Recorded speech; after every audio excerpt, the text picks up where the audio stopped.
अगर आप भी स्ट्रगल कर रहे हो अपनी वेबसाइट को रैंक करने में तो ये वीडियो आपके लिए है। आज की इस वीडियो में हम बात करने वाले हैं ऑफ पेज एसईओ की, यानी बैकलिंक्स की, लिंक बिल्डिंग की, जो कि गूगल का सबसे इंपॉर्टेंट और पावरफुल रैंक फैक्टर है। अब जैसा कि नाम ही बता रहा है कि ऑफ पेज एसईओ मींस हमने जो भी करना है अपनी वेबसाइट से बाहर करना है। और इससे पहले हम अपनी ऑन पेज एसईओ सीरीज में वो सारी चीजें डिस्कस कर चुके हैं जो हम अपने पेज पे करते हैं। अगर आपने ऑन पेज एसईओ सीरीज नहीं देखी तो उसका डिस्क्रिप्शन में आपको लिंक मिल जाएगा। Now back to the topic. अब ऑफ पेज एसईओ में हम करते क्या है कि हम अपनी साइट की एक रेपुटेशन बिल्ड करते हैं and we are spreading the word to get notice. अब ये सब काम करने के लिए हम लिंक बिल्डिंग पे काम करते हैं और लिंक बिल्डिंग में हमारी कोशिश होती है कि हम डिफरेंट वेबसाइट्स और प्लेटफॉर्म से अपनी वेबसाइट पे लिंक लें, जिसको हम बैक लिंक बोलते हैं। अब ये तो हमें समझ में आ गया कि हमने ऑफ पेज एसईओ में लिंक बिल्डिंग पे काम करना है और लिंक बिल्डिंग के अंदर हमने बैक लिंक जनरेट करने हैं। अब सबसे पहले देखते हैं कि बैक लिंक होते क्या है। अब ये जो स्क्रीन पे आपको एक आर्टिकल नजर आ रहा है, इसके अंदर ये जो हाईलाइटेड हाइपर लिंक है,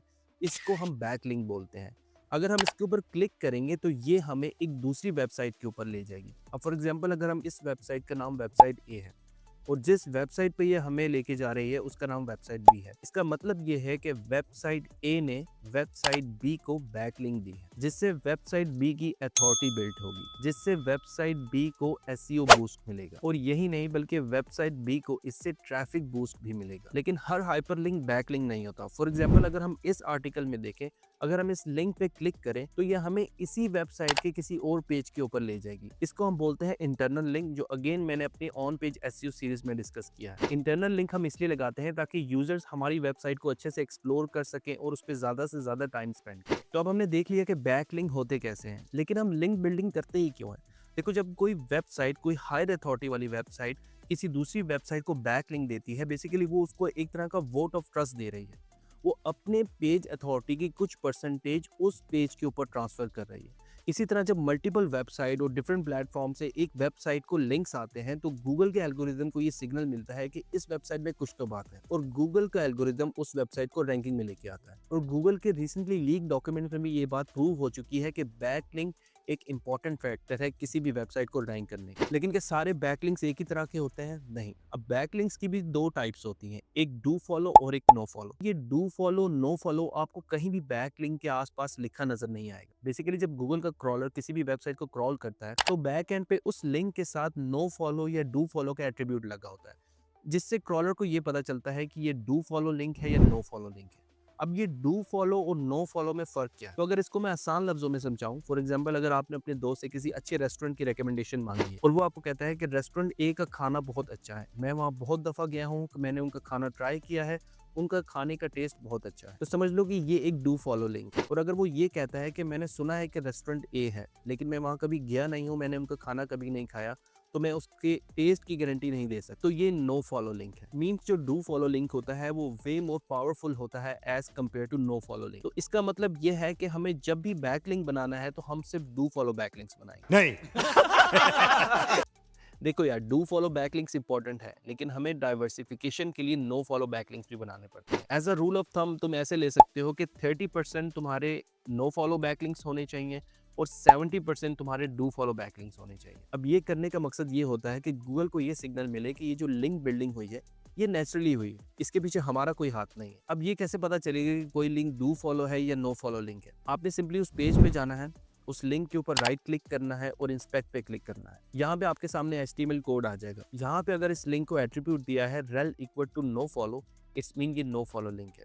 और अगर यहाँ पे एट्रीब्यूट दिया है rel equal to do follow, तो ये डू फॉलो लिंक है। तो अगर कहीं पे डू फॉलो और नो फॉलो का एट्रीब्यूट ही ना हो तो तब भी वो डू फॉलो ही लिंक होगा। तो यहाँ तक आपको पता चल चुका है कि हमने ऑफ पेज एसईओ में लिंक बिल्डिंग करनी है, फिर बैक लिंक्स क्रिएट करने हैं और बैक लिंक्स की टाइप्स डू फॉलो और नो फॉलो होती है। अब आगे चल के हम ये भी डिस्कस करेंगे हमने कैसे लिंक बिल्डिंग करनी है, कौन सी साइट से कैसे बैक लिंक्स क्रिएट करने हैं। लेकिन उससे पहले सबसे इंपॉर्टेंट चीज के एंकर टेक्स्ट को डिस्कस कर लें। और अगर आपको ये नहीं पता कि एंकर टेक्स्ट क्या होता है तो अगर आप यहाँ पे देखो, ये जो हाईलाइटेड हाइपरलिंक है, अब जिस टेक्स्ट के ऊपर ये बैकलिंक लगा है, मींस जो ये हाईलाइटेड हाइपरलिंक टाइप टेक्स्ट है, इसको हम एंकर टेक्स्ट बोलते हैं। अब इस एंकर टेक्स्ट की भी डिफरेंट टाइप्स होती हैं। अब सबसे पहले एग्जांपल देखो तो इसमें एग्जैक्ट मैच एंकर टेक्स्ट है। अगर आप यहाँ पे देखो, ये जो बैकलिंक लगा हुआ है डिजिटल मार्केटिंग पे, डिजिटल मार्केटिंग जो है ये प्राइमरी कीवर्ड है, फोकस कीवर्ड है उस वेबसाइट का जिसको यहाँ से हमने बैकलिंक दिया हुआ है। तो इसको हम बोलते हैं एग्जैक्ट मैच कीवर्ड, मींस ये एग्जैक्टली वही कीवर्ड है उस आर्टिकल का जिसको हमने बैक लिंक दिया हुआ है। उसके बाद आता है फ्रेज मैच। इसमें एक पूरा फ्रेज होता है जिसके ऊपर हम बैक लिंक लगाते हैं। जैसे यहाँ पे हमने लिंक लगाया हुआ है one of the top digital marketing expert in Pakistan, means पूरे फ्रेज के ऊपर हमने बैक लिंक लगाया हुआ है। इसके बाद आपके आते हैं branded anchor text. Branded anchor text का मतलब यह है जो आपकी वेबसाइट का नाम है उसी के ऊपर लिंक लगा होता है। जैसे यहाँ पे क्रिएटिव चाउस एक डिजिटल मार्केटिंग एजेंसी है जिसके ऊपर बैकलिंक लगा हुआ है। उसके बाद आपके नेकेड यूआरएल आ जाते हैं, मींस डायरेक्टली आपके जो वेबसाइट का यूआरएल है वो पेस्ट हुआ हुआ होता है किसी पेज में एज अ बैकलिंक। उसके बाद आपके जेनरिक एंकर टेक्स्ट आ जाते हैं जिसमें जैसे यहाँ पे क्लिक हेयर या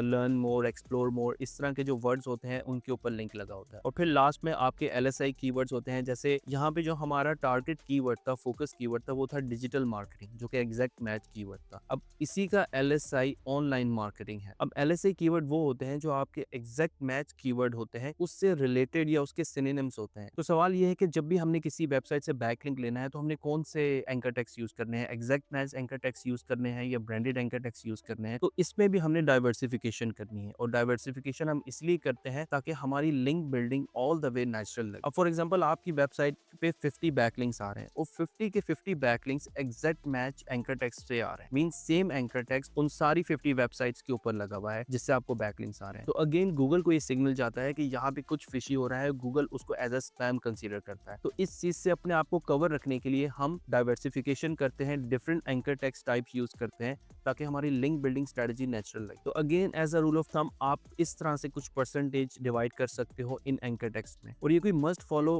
परसेंटेजेस नहीं है, ये सिर्फ आपकी अंडरस्टैंडिंग के लिए है। इसमें प्लस माइनस हो सकता है लेकिन आपने ओवरऑल कुछ इस तरह से ही इनको डिवाइड करना है। तो अब हम स्टार्ट करते हैं कि हमने लिंक बिल्डिंग एक्चुअली करनी कैसी है। यहाँ पे हमारे पास वेब 2.0 है, profile backlink, social profile, outreach method है, डायरेक्टरीज है, प्रेस रिलीज है, गेस्ट पोस्टिंग है।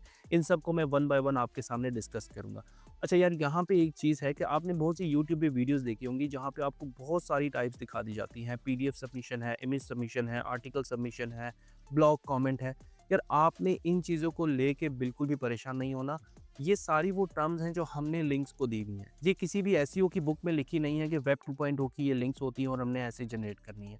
ये बेसिकली मेथड्स हैं डाइवर्सिफिकेशन के। लेकिन आपको यही बताया जाता है कि 100 लिंक्स जो है वेब 2.0 की बना लें, या 100 प्रोफाइल लिंक बना लें, या 200 जो है वो डायरेक्टरीज की लिंक बना लें। और मैं आपको ये चीज़ यहाँ क्लियरली मेंशन कर दूं कि ये जो वेब 2.0 डायरेक्टरीज या सोशल प्रोफाइल या प्रोफाइल बैकलिंक्स हैं, ये वो बैकलिंक्स हैं जिससे आपको कोई फायदा नहीं होता। इससे आपको कोई एसईओ बूस्ट नहीं मिलता, इससे आपको ट्रैफिक बूस्ट नहीं मिलता, इससे आपकी पेज की अथॉरिटी बिल्ड नहीं होती। तो फिर हम ये कर क्यों रहे हैं? इन सब का करने का मकसद सिर्फ एक ही है, डाइवर्सिफिकेशन। मींस अगर हम डायरेक्टली किसी वेबसाइट के ऊपर बड़ी बड़ी वेबसाइट से बैकलिंक्स लेके आना शुरू कर दो, तो अगेन गूगल का एल्गोरिदम अलर्ट हो जाता है कि स्टार्ट से ही इस वेबसाइट को बड़ी बड़ी अथॉरिटी साइट से बैकलिंक्स आना शुरू हो गए। तो इसके लिए हम पहले छोटे स्टेप्स लेते हैं, जैसे वेब 2.0, प्रोफाइल बैकलिंक्स, डायरेक्टरीज हैं या सोशल प्रोफाइल है, इनको यूज करके अपने बैकलिंक जनरेट करते हैं ताकि गूगल को ये सिग्नल जाए कि डिफरेंट छोटे छोटे चैनल्स के ऊपर हमारी जो वेबसाइट है उसकी बात हो रही है, उसको बैकलिंक्स आ रहे हैं। तो स्टार्ट करते हैं वेब 2.0 से। अब वेब 2.0 बेसिकली क्या है? इसमें आपका लिंक्डइन है, मीडियम, ब्लॉगर है। अगर आप गूगल के ऊपर लिखोगे वेब 2.0 वेबसाइट लिस्ट, तो आपके सामने हजारों वेबसाइट्स आ जाएंगी जिसके ऊपर आप जाके अपनी प्रोफाइल क्रिएट करके वहां पे कुछ आर्टिकल सबमिट करके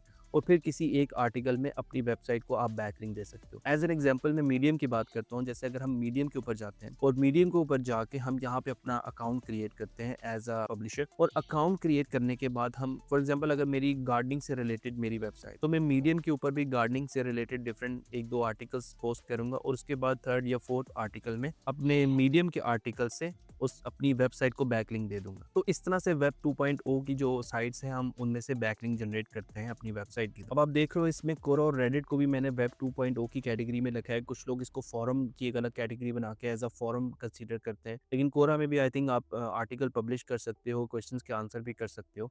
तो मैंने इसको इसी कैटेगरी में रखा है। और विकिपीडिया पे भी आप बैकलिंक जनरेट कर सकते हो। आप वहाँ पे बहुत से ऐसे आर्टिकल्स होते हैं जिनमें विकिपीडिया खुद आपको वहाँ पे मेंशन करता है कि इन आर्टिकल्स में एडिटिंग की ज़रूरत है या वो आउट ऑफ डेट होते हैं आर्टिकल्स, तो आप उनको एडिट करके या उनको अपडेट करके और एज अ रेफरेंस अपनी वेबसाइट का वहाँ पे लिंक लगा सकते हो, तो उससे आपको एक बैकलिंक मिल जाता है विकिपीडिया से। तो अगेन आपने ये कोई मैथमेटिक्स नहीं है कि वेब 2.0 में यही वेबसाइट्स आएंगी या कोई और वेबसाइट नहीं आ सकती।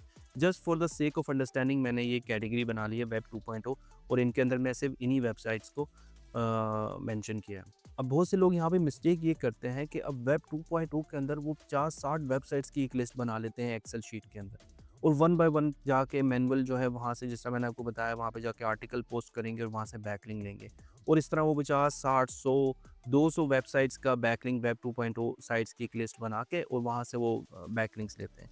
आप चाहे 200 वेबसाइट्स के बैकलिंक ले लें, 300 वेबसाइट्स के बैकलिंक ले लें, आपको मैंने जैसे पहले बताया कि वेब 2.0 से आपको लिंक जूस नहीं मिलेगा। ये सिर्फ़ हम इसलिए बिल्ड करते हैं कि हमारी जो है वो लिंक बिल्डिंग स्ट्रैटेजी में डाइवर्सिफ़िकेशन आए। और मैं ये चीज़ भी आपको बता दूँ, ये जो लिंक बिल्डिंग स्ट्रैटेजी मैं आपसे डिस्कस कर रहा हूँ, ये न्यू ब्लॉगर्स के लिए है। जब आपका ब्लॉग न्यू होता है तो कैसे आप छोटे स्टेप्स लेके ऊपर आते हो और फिर स्लोली आप जो है बड़ी-बड़ी वेबसाइट से, हाई अथॉरिटी वाली वेबसाइट से बैकलिंक्स लेते हो। लेकिन स्टार्ट में आपको अपनी लिंक बिल्डिंग यहीं से स्टार्ट करनी है। तो अब हम सेकंड नंबर पे बात करते हैं डायरेक्टरीज़ की। और अगेन डायरेक्टरीज़ भी आपको हज़ारों डायरेक्टरीज़ मिल जाएँगी जिनके ऊपर आप फ्री में अपने बैकलिंक्स जनरेट कर सकते हैं। लेकिन अगेन इसमें भी जिस तरह मैंने आपको पहले बताया, आपने इस चीज़ का ख़्याल रखना है कि आप किसी स्पैमी डायरेक्टरीज़ के अंदर अपने लिंक्स मत बनाएँ।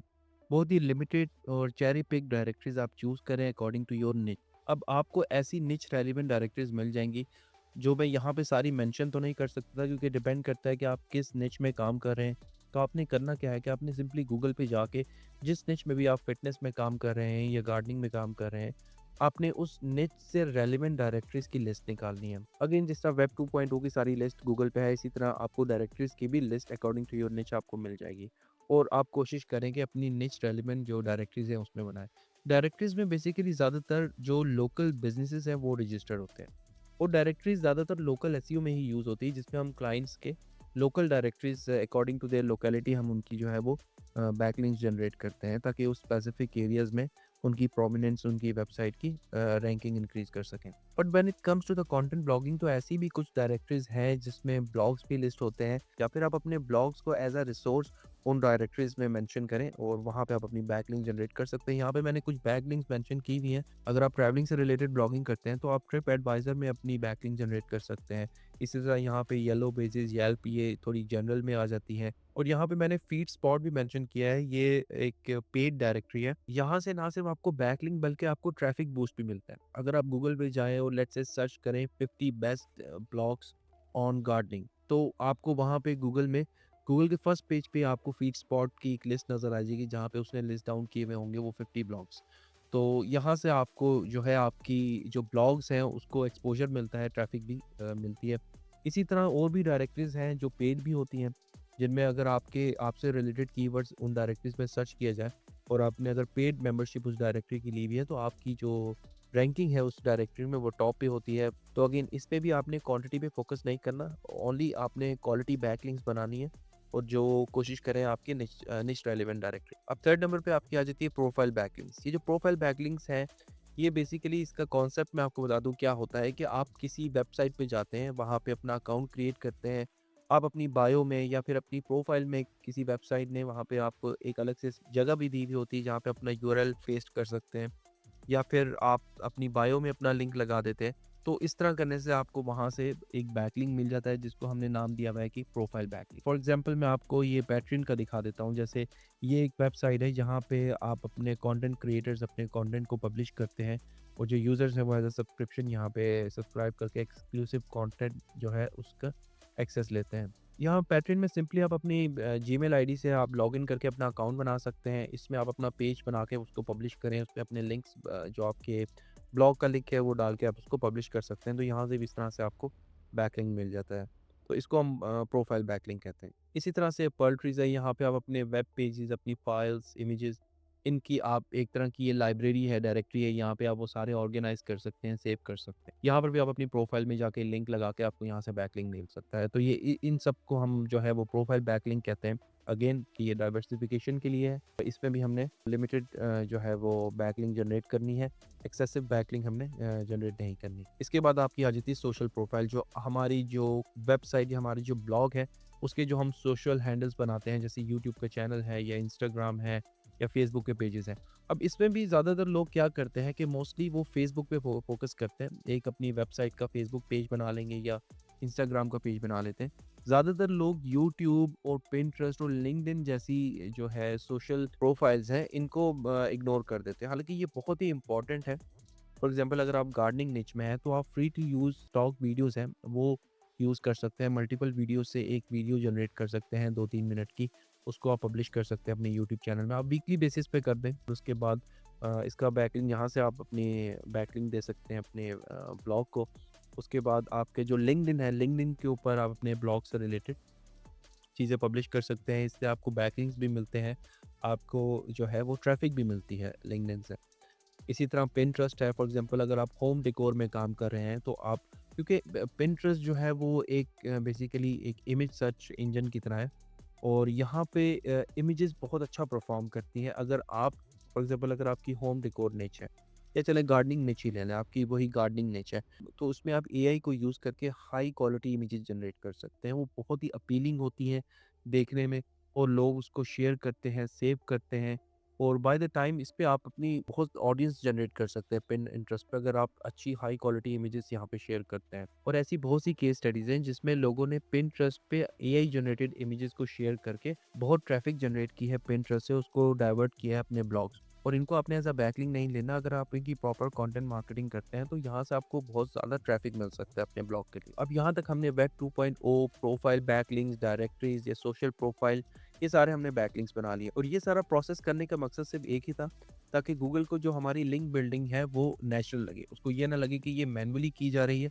उसको ऐसा लगे कि छोटी-छोटी साइट्स के ऊपर पहले इस ब्लॉग की बात हो रही थी, इसका कंटेंट शेयर हो रहा था और फिर स्लोली इसको जो है प्रेस रिलीज़ और गेस्ट पोस्टिंग जैसी बड़ी साइट से इसको बैकलिंक्स आने लगे। तो अब हम बात करेंगे अपनी प्रेस रिलीज़ की। अब प्रेस रिलीज़ नो डाउट बहुत ही पावरफुल बैकलिंक्स होती हैं। अब प्रेस रिलीज़ में भी आपके पास ऐसी हज़ारों साइट्स हैं जहाँ पे आपको फ्री में बैकलिंक्स मिल जाते हैं और कुछ साइट्स ऐसी हैं जहाँ पे आपको कुछ बैकलिंक्स फ्री मिलती हैं और अगर आप उस लिमिट को क्रॉस करते हैं तो आपको पे करना पड़ता है। तो अगेन इसमें भी आपने क्वालिटी का ध्यान रखना है और आपको जैसे फॉर एग्ज़ाम्पल ये पीआर लॉग है, यहाँ से आपको फ्री बैकलिंक मिल जाएगी and I guess media post से भी आपको फ्री बैकलिंक मिल जाती है। तो इस तरह से आपने अगर आपका बजट है तो आप पेड बैकलिंक्स भी ले सकते हैं, otherwise as a new blog जो फ्री बैकलिंक्स है वो भी काम करेंगी। सो फाइनली अब हम आ जाते हैं गेस्ट पोस्टिंग पे। अब गेस्ट पोस्टिंग की जब हम बात करते हैं तो गेस्ट पोस्टिंग में भी आपको एनालिसिस करना पड़ता है, आपको देखना पड़ता है कि जिस वेबसाइट से आप गेस्ट पोस्ट ले रहे हैं, जो वेबसाइट है वो किस तरह की वेबसाइट है, उसकी क्वालिटी क्या है या उसकी रेलेवेंसी क्या है आपके ब्लॉग के साथ। अब गेस्ट पोस्टिंग के अंदर कुछ डिफरेंट टाइप्स हैं, फॉर एग्जांपल एडिटोरियल गेस्ट। अब ये वो गेस्ट पोस्ट होती है जो किसी वेबसाइट को आप पे तो करते हैं उस पे अपनी गेस्ट पोस्ट करने के लिए, लेकिन उनका बहुत ही स्ट्रिक्ट क्राइटेरिया होता है वहाँ पे कोई भी गेस्ट पोस्ट लगाने का। वो मैन्युअली आपका आर्टिकल रिव्यू होता है और उसके बाद अप्रूवल के बाद ही वो पब्लिश होता है। इस तरह की जो साइट्स होती हैं उनके बैकलिंक बहुत ही पावरफुल होते हैं। अब इसी तरह आपके पास जनरल गेस्ट पोस्ट साइट्स आ जाती हैं, ऐसी साइट्स जिनमें मल्टीपल निच को टारगेट किया जाता है। फॉर एग्जांपल आउटडोर हो गई या गार्डनिंग हो गई या होम डेकोर हो गया। अब फॉर एग्जांपल अगर आप फिटनेस निच में काम कर रहे हैं और अगर आप एक जनरल निच वाली साइट से बैकलिंक लेते हैं और दूसरी तरफ आप एक ऐसी वेबसाइट से बैकलिंक लेते हैं जो फिटनेस से रिलेटेड है, तो जो फिटनेस से रिलेटेड है जिसको हम निच रेलिवेंट गेस्ट पोस्ट कहते हैं वो ज़्यादा पावरफुल है as compare to general guest post. तो इसलिए हम कोशिश करते हैं कि हमें ऐसी ही साइट से बैकलिंक मिले जो हमारी निच से रेलिवेंट हो। मीन्स अगर आप फिटनेस में काम कर रहे हैं तो आप फिटनेस रिलेटेड साइट से ही गेस्ट पोस्ट लेंगे। फिर इसके बाद इसमें कुछ ऐसी साइट्स होती हैं जिसको हम गेस्ट पोस्ट फार्म भी कहते हैं। मीन्स ये साइट्स बनाई ही सिर्फ गेस्ट पोस्ट बेचने के लिए की जाती है। अगर आप फेसबुक के ऊपर जाएं तो आपको 500, 1000, 2000 रुपए में ऐसी बहुत सी बैकलिंक्स मिल जाएंगी। तो ये वो साइट्स होती हैं जिनको बनाया ही सिर्फ गेस्ट पोस्ट बेचने के लिए जाता है। अच्छा, इन साइट से अगर आप बैकलिंक्स लेते हैं, एक तो ये रिस्की है क्योंकि गूगल को पता है जो एक साइट है जो हज़ारों गेस्ट पोस्ट दे रही है डिफरेंट वेबसाइट्स को, तो ऐसी वेबसाइट से गेस्ट पोस्ट लेना इट्स मीन कि आप गूगल के रडार में आ सकते हैं। गूगल को ये पता चल सकता है कि ये जो बैकलिंक है ये आपको नेचुरली नहीं दिया, बल्कि आपने पैसे दे के ये बैकलिंक दिया है। तो आपने कोशिश करनी है कि आप इस तरह की जो गेस्ट पोस्ट फार्म वाली साइट्स होती हैं, इनसे बैकलिंक्स ना लें। इसके बाद आपकी हाई अथॉरिटी वाली साइट्स आ जाती है, फॉर एग्जांपल जैसे आपकी फॉर्ब्स है, ऐसी साइट से बैकलिंक बहुत ही पावरफुल बैकलिंक्स आपको मिलते हैं, लेकिन इनसे बैकलिंक लेना बहुत ही मुश्किल होता है। अब ये सारी चीज़ें तो हमने देख ली, तो अब हमें पता कैसे चलेगा कि कौन-सी वेबसाइट से हमें बैकलिंक लेना चाहिए और कौन-सी वेबसाइट से हमें बैकलिंक नहीं लेना चाहिए? तो आपने इसके लिए करना क्या है कि जब भी आपने किसी वेबसाइट से बैकलिंक लेना है, तो आपने उसको रिव्यू करना है, आपने उसका स्पैम स्कोर देखना है, आपने देखना है कि उसको ट्रैफ़िक जो है उसकी ऑर्गेनिक ट्रैफ़िक कितनी आ रही है और अगर ऑर्गेनिक ट्रैफिक है भी, तो आपने उसके कीवर्ड्स देखने हैं कि वो किन कीवर्ड्स के ऊपर रैंक कर रही है। हो सकता है कि वो ऐसे एडल्ट कंटेंट्स के ऊपर रैंक कर रही हो, जस्ट टू शो के उसकी इतनी ऑर्गेनिक ट्रैफिक आ रही है सैमरिश में। तो आपने उसके कीवर्ड्स भी चेक करने हैं कि वो किन कीवर्ड्स के ऊपर रैंक करनी है, और आपने निच रेलेवेंसी देखनी है कि वो आपकी निच से रेलेवेंट है कि नहीं। और अगर आप उस साइट को जस्ट विजिट भी करें, उसके आर्टिकल को रिव्यू करें, तो उसको देख के आपको पता चल जाएगा कि ये साइट जेन्युइन काम कर रही है कि नहीं कर रही। और अब लास्ट में हमारे पास मेथड है आउटरीच का, जो यस फ्री है, नेचुरल है, लेकिन इन मेथड्स से बैकलिंक लेना, फॉर एग्जांपल अगर एक मेथड है कंपेटिटर एनालिसिस, हम सैमरिश में जाते हैं या एचआरएफ में जाते हैं, हम अपने कंपेटिटर्स निकालते हैं, हम देखते हैं कि उन्होंने कहाँ से बैकलिंक्स ली हुई है, फिर जिस साइट से उन्होंने बैकलिंक्स ली हुई है हम उनको अप्रोच करते हैं और हमको कहते हैं कि हमने भी ऐसा कंटेंट लिखा है, आप हमें बैकलिंक दे दें, हमारा कंटेंट इससे अच्छा है। अब ये स्ट्रैटेजीज थ्योरेटिकली तो सुनने में अच्छी लगती हैं, लेकिन जब आप प्रैक्टिकली इनको इम्प्लीमेंट करते हैं तो इनसे कुछ खास रिजल्ट नहीं आते। तो इसी तरह फॉर एग्जांपल ये स्काई स्क्रैपर टेक्निक है, जिसमें हम अब इस टेक्निक में क्या करते हैं कि हम बहुत ही top notch high quality content लिखते हैं। ऐसा कंटेंट लिखते हैं जो कहीं पर भी इंटरनेट पे अवेलेबल नहीं होता। अब ऐसा कंटेंट लिखने के बाद फिर हम डिफरेंट जो उससे रेलेवेंट साइट्स हैं उनको अप्रोच करते हैं, उनको पिच करते हैं कि ये हमारा कंटेंट है, आप इसको रिव्यू करें। उन साइट्स को पिच करते हैं कि आप हमें बैकलिंक प्रोवाइड करें। इसी तरह ब्रोकन लिंक की टेक्नीक है कि हम सैमरिश या एचआरएफ जैसे टूल्स को यूज़ करके 404 ब्रोकन लिंक्स निकालते हैं। उसके बाद फिर हम उन लिंक्स को, जो बैकलिंक्स आ रहे होते हैं, हम उन साइट्स को अप्रोच करते हैं और उनको कहते हैं कि जिस साइट को आप बैकलिंक दे रहे हैं वो पेज एग्जिस्ट नहीं करता, तो आप, और सिमिलर कंटेंट हमने भी लिखा है, आप हमें ये दे दें।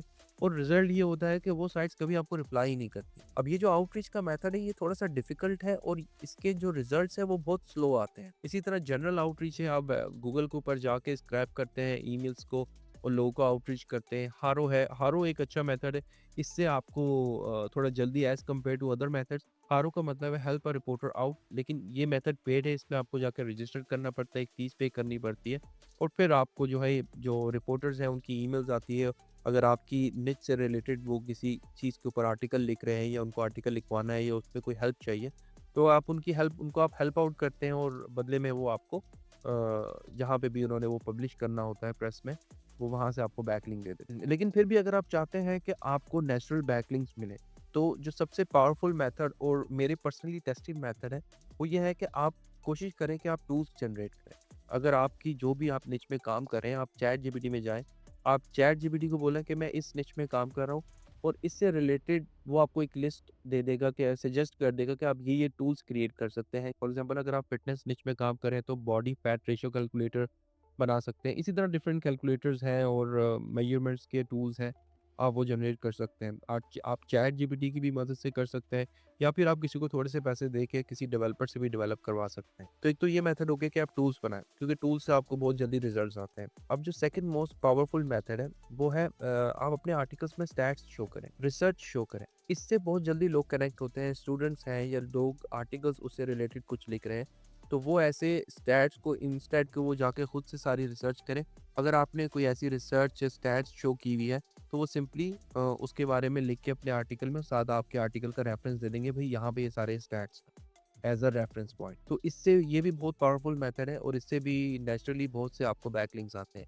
लेकिन अब इसमें प्रॉब्लम ये होती है कि अगर आपका नया ब्लॉग है और अगर लेट्स से आपने एक बहुत ही अच्छा रिसर्च बेस आर्टिकल लिखा है और उसमें आपने स्टैट्स भी शो किए हैं, और उस रिसर्च या उस स्टैट से रिलेटेड कोई कीवर्ड सर्च करता है, अब आपका तो आर्टिकल रैंक होगा नहीं वहाँ पे फर्स्ट पेज पे, तो फिर तो आपको बैकलिंक कैसे मिलेगा? अब इसमें भी एक बड़ी सीक्रेट टेक्नीक है जो लोग यूज़ करते हैं कि आप एक छोटी-सी अमाउंट इन्वेस्ट कर सकते हैं उसके ऊपर। आप अपने उस पेज को गूगल ऐड की मदद से स्पॉन्सर्ड कर सकते हैं। फॉर एग्ज़ाम्पल फॉर 2 वीक्स या 3 वीक्स के लिए इसको स्पॉन्सर्ड कर सकते हैं। छोटे से बजट, लेट्स से आप 200 या 300 रुपीज़ पर डे के हिसाब से उसको स्पॉन्सर कर, इससे ये फ़ायदा होता है कि आपका आर्टिकल फर्स्ट पेज पे आ जाता है, विज़िबल हो जाता है और लोग उसके साथ लिंक करना शुरू कर देते हैं। तो जो इन्वेस्टमेंट आपने एक बैकलिंक परचेज़ करने के लिए 4-5 हज़ार किसी को पे करने हैं गेस्ट पोस्ट लेने के लिए, तो वो आप ये एक टेक्निक भी यूज़ कर सकते हैं कि आप एक आर्टिकल लिखें जिसके अंदर स्टैट्स हो, रिसर्च हो, और आप उसको स्पॉन्सर करें और उससे जो है आप बैकलिंक्स जनरेट करें।